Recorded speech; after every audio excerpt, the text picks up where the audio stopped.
इमरान खान साहब इक़्तिदार में आए या शहबाज शरीफ साहब ने उनसे कहा मिल बैठे ताकि मुल्क जो है वो आगे की तरफ चला जाए, लेकिन उन्होंने अपोजिशन के साथ ये कह कर के वो मुल्क दुश्मन है, चोर हैं, ये हैं, उनसे हाथ मिलाने से इनकार कर दिया। नारा लगा रहा है ना इमरान खान डिफॉल्ट कर जाएगा, डिफॉल्ट कर जाएगा। मैं आपको याद कराता चलूँ, इसी के दौर में इसी के वजीर खजाना ने कहा था कि कोई माने ना माने शबर ज़ैदी ने कि मुल्क डिफॉल्ट हो चुका है। सबको पता है कि सदर मुमलिकत जो थे आरिफ अलवी साहब, उन्होंने PTV पर हमला किया, वीडियोस मौजूद हैं, जस्टिस मौजूद हैं, शफकत महमूद ने किया, सब ने किया, केसेस बने हुए हैं, लेकिन 6 साल में फैसला ही नहीं हो सका। अस्सलाम वालेकुम नाज़रीन, मैं आपका होस्ट राना नवीद और आप देख रहे हैं वॉइस ऑफ नेशन। नाज़रीन मौजूद हैं इस टाइम मेंबर नेशनल असम्बली और NA 125 जो कि साबिक वज़ीर आज़म नवाज शरीफ साहब का हल्का है, उसकी नुमाइंदगी कर रहे हैं।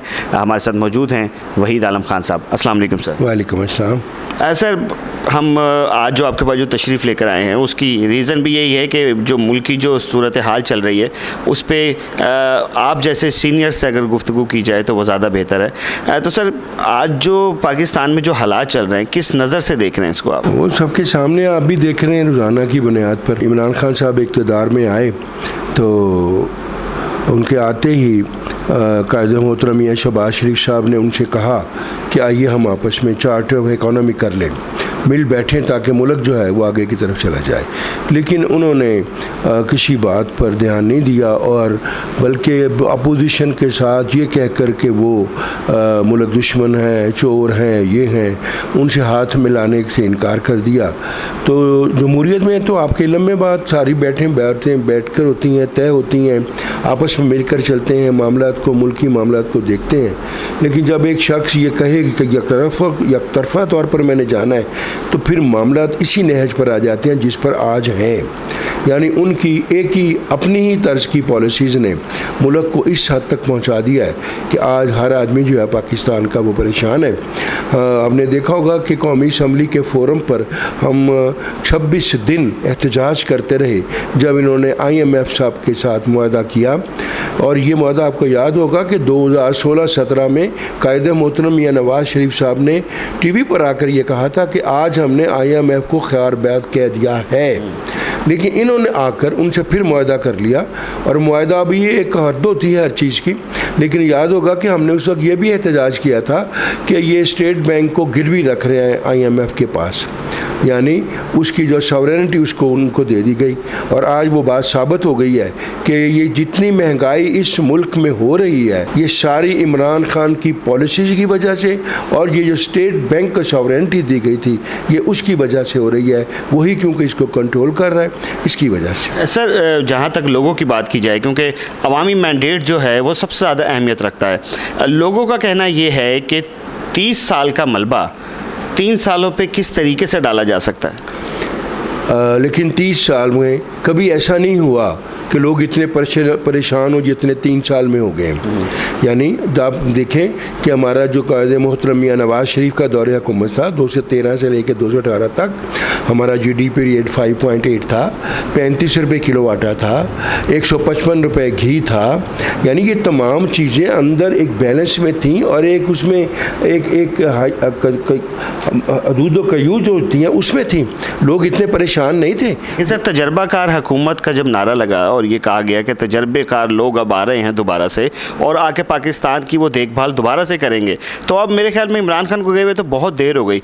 तजर्बाकार हुकूमत अब तक सर क्यों अवामी रिलीफ नहीं दे सकी? महंगाई बढ़ती जा रही है। तो बिल्कुल 1 साल हुआ है हमें आए हुए, पूरा 1 साल, और हम ये जानते बूझते हुए कि इमरान खान ने जो इस मुल्क के साथ जुल्म किया है वो जुल्म इतना बड़ा है कि उसको ठीक करना बहुत मुश्किल है। लेकिन हमने जानते बूझते हुए ये अपने ज़िम्मे ली, तमाम कायदीन ने समझ कर कि ये जो काम इसने ख़राब किए हैं उनको ठीक करना है। क्योंकि अगर न करते तो ये जो नारा लगा रहा है ना इमरान खान डिफ़ॉल्ट कर जाएगा, डिफ़ॉल्ट कर जाएगा, डिफ़ॉल्ट कर जाएगा, मैं आपको याद कराता चलूँ, इसी के दौर में इसी के वज़ीर ख़जाना ने कहा था कि कोई माने ना माने शबर ज़ैदी ने कि मुल्क डिफ़ॉल्ट हो चुका है, तो ये बात ही हमने उसको बचाने के लिए कि ये हम उस नेस पर ना चले जाए मुल्क कि फिर वापसी ना हो सके, तमाम कायदीन ने ये फ़ैसला किया कि हम इसको एक आइनी तरीके से अदम एतमाद, पहली मरतबा पाकिस्तान में आइनी तरीके से अदम एतमाद के ज़रिए हमें इसको हटाया, और ताकि मुल्क जो है उस ख़राबी की तरफ ना चला जाए जो ठीक ना हो सके।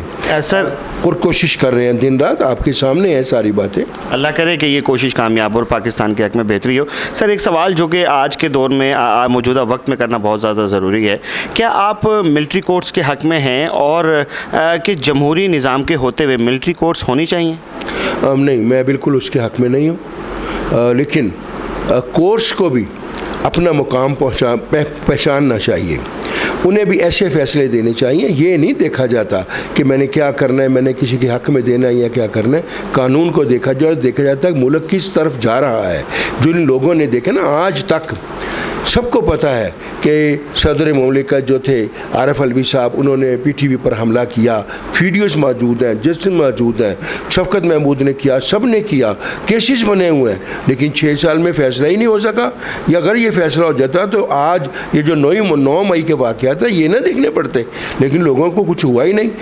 ये उनकी नेगलिजेंस थी ना, उन्होंने फ़ैसले नहीं किए। सर, अदालतों पे अदम एतमाद है इस टाइम PDM का ही तकरीबन, और लेकिन इन्हीं अदालतों ने शहबाज शरीफ साहब जो कि वज़ीर आज़म पाकिस्तान हैं, उनके हक़ में बहुत से फ़ैसले किए हैं, लाइक उनकी मनी लॉन्ड्रिंग केस में, या आप देखा जाए उनके जो ये मॉडल टाउन केस था उसमें इन्हीं अदालतों ने उन्हें बरी किया। और मेरे ख्याल में मुस्लिम लीग नून की अब भी आधे से ज़्यादा लोग जो हैं वो ज़मानतों पर इन अदालतों की वजह से ही हैं। जी हाँ, ऐसे ही है, लेकिन ये 2 कवानीन हैं इस वक्त।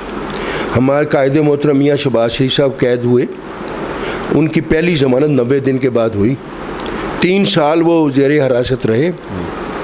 अब कोई कैसा है 15 दिन, क्या 1 दिन में 10-10 ज़मानतें हो रही हैं?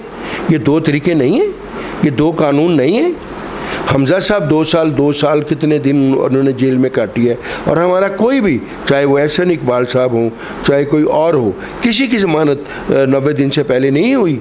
और फिर तमाम के तमाम बाइज़्ज़त बरी हुए, क्योंकि तमाम जो थे वो उनके ख़िलाफ़ मुकदमा जो सियासी नौइयत के थे, अल्हम्दुलिल्लाह उन्होंने साबित किया। आपको याद होगा कि वो हमारे एहसन इकबाल साहब कहते थे कि भाई जितने केस बनाने हैं बना लो, और खकान अब्बासी साहब कहते थे जितना ये डिमांड मांगते हैं इनको दे दो। इसीलिए दे वर वेरी कॉन्फिडेंट कि उन्होंने कुछ नहीं किया। ये तमाम जो हैं केसेस जो हैं वो झूठे हैं, और वही साबित हुआ, वो सब केसेस झूठे थे और उन सब में वो बरी जमा हुए। सर, अभी आपने हमज़ा शहबाज साहब का जिक्र किया, तो सुनने में ये आ रहा है कि हमज़ा शहबाज साहब मरीम नवाज़ साहिबा की क़यादत में नहीं आना चाह रहे, उनके नीचे काम नहीं करना चाह रहे, इस वजह से वो बैरून मुल्क से पाकिस्तान नहीं आ रहे। इसमें कितनी सदाकत है? नहीं, ये तो देखें ना, फरोई बातें हैं। शुरू से हम सुन रहे हैं कि जी वो शहबाज शरीफ नवाज शरीफ में लड़ाई हो गई, जी मुस्लिम लीग में 3 ग्रुप बन गए। आपने देखा कोई ग्रुप बना? दूसरी जमातों में ग्रुप बनते कि जो ये कहते थे मियां नवाज शरीफ भी वही है, शहबाज शरीफ भी वही है, हमारी जमात भी वही है, कोई ग्रुप भी नहीं बना। सब लोग मिलकर अफ़हाम व तफ़हीम से अपनी बात को बहस मुबासे के बाद उस पर अमल पैरा है और वो काम कर रहे हैं। तो क्या समझते हैं PTI और इमरान खान पे पाबंदी लगनी चाहिए, और इस पाबंदी से मुस्लिम लीग नून को और जमहूरी निज़ाम को आपको फ़ायदा होगा या नुकसान होगा? नहीं, मैं किसी पार्टी पर भी पाबंदी लगने में हक़ में नहीं हूँ, लेकिन वो ग्रोह जो ऐसे कामों में मुलव्वस थे उनके कैफ़रे किरदार तक पहुँचाना चाहिए, मैं इस हक़ में हूँ। सर, एक सवाल और आखिरी सवाल कि लोगों का कहना है कि ये तकरीबन मार्शल लाई है और इसको कवर ये जो जमहूरी निज़ाम है, जमहूरी हुकूमत हैं वो कर रही हैं, क्या ये सच है? जो रवैया है ना कोर्टों का, जो कोर्ट्स का रवैया है वो तो इसी बात की अभी तक तो यही गमाजी करता है कि वो जिस तरह यकतरफ़ा और अपने तौर पर वो दे रहे हैं फ़ैसले, क्योंकि फ़ैसले तो कानून के मुताबिक होने चाहिए। ये नहीं होना चाहिए कि आप किसी को कहें कि आप ये कर दें और ये कर दें और ये कहें कि आपस में बैठ कर तय कर रहे हैं। अगर आपस में बैठ कर ही तय करना है, आर्बिट्रेशन काउंसिल ही बननी है, तो फिर अदालतों की क्या ज़रूरत है? सर क्या समझते हैं कि हुक्मरानों को होश के नाखून लेना चाहिए? क्या आप समझते हैं वरना ये मुल्क का जो निज़ाम है सारा लपेटा जा सकता है? बिल्कुल, मैं समझता हूँ कि तमाम सियासी जमातों को जिम्मेदारियों का एहसास करना चाहिए और तमाम अदारों को भी अपनी अपनी डोमेन में रहते हुए चलना चाहिए। मसलन पार्लियामेंट है, पार्लियामेंट जो है वो उसमें कोर्ट्स में मुदाखलत ना करे, कोर्ट्स पार्लियामेंट में मुदाखलत ना करे, आर्मी जो है वो इलेक्शन में मुदाखलत ना करे। हर एक को अपनी अपनी हदूद में रहना चाहिए। कुछ नहीं होगा, सब मामला ठीक चलते रहेंगे, लेकिन जब भी हम इससे तजावज़ करेंगे तो मामला ख़राब होंगे। सर सुनने में आ रहा है पेशावर रेडियो पाकिस्तान के जो नुकसान हुआ है उसमें जो मुल्जिमान पकड़े गए हैं उनमें मुस्लिम लीग नून के कारकुनान गिरफ्त में आए हैं। क्या कहना चाहेंगे इस बारे में? नहीं, वो गलत बात है। वो उनकी ये कहा जा रहा है, लेकिन वो उसमें मुलव्वस नहीं थे। ये तो बाज़ औक़ात ऐसे होता है ना कि आप बाज़ार से गुजर रहे हैं और एक वकूआ हो जाता है तो उसमें दो चार दूसरे लोगों की जो उस वकूए में मुलव्वस नहीं होते उनकी भी तस्वीर आ जाती हैं। लेकिन सर उसमें वो लोग उन लोगों को ही पकड़ा गया है कि जो लोग फ्रंट लाइन पे थे। अगर कोई सौदा लेने जाता है तो मेरे ख्याल में उसे पीछे रहना चाहिए। अगर वो फ्रंट लाइन पे है और वो गिरफ्तार हुए तो सर अगर ऐसे कोई शवाहिद हैं वो ऐसे, तो फिर उनको भी सज़ा मिलनी चाहिए। कोई भी सर क्या पैगाम देना चाहेंगे आखिर में आवाम को? कुछ नहीं, मैं तो दुआ गो हूँ अल्लाह ताला से कि पाकिस्तान कौम की जो मुश्किलात हैं हम सब मिलकर, तमाम सियासी जमातों को मिलकर बैठकर सोचना चाहिए कि इस वक्त लोग जो हैं वो माशी तौर पर बहुत ज़्यादा मुश्किलात का शिकार हैं। और जब तक क्योंकि अवामी नुमाइंदे जो भी होते हैं उन सब का काम तो एक ही होता है ना कि जो आवाम की मुश्किलात हैं उनका हल तलाश किया जाए। हम सबको मिलकर बैठकर उसका हल तलाश करना चाहिए ताकि पाकिस्तानी जो कौम इस वक्त जिस मुश्किलात से दशवार है, जिसमें है, उनसे छुटकारा मिल सके। बहुत शुक्रिया वहीद आलम खान साहब का कि उन्होंने हमें टाइम दिया। और बिल्कुल ठीक बात है, जो मुल्क के हालात चल रहे हैं उसका मिल के हमें सबको हल निकालना चाहिए ताकि गरीब आवाम, मिडिल क्लास आवाम लोगों के आगे हाथ ना फैला सके, लोगों के आगे गिर ना सके। अल्लाह हामी और नासिर हो हम सबका, आपका, इस पाकिस्तान का। पाकिस्तान जिंदाबाद, पाक फ़ौज पाइंदाबाद। अपने मेज़बान राना नवीद को इजाज़त दीजिए इस उम्मीद के साथ कि आप अपना बहुत सारा ख्याल रखेंगे। अल्लाह हाफ़िज़ व नासिर।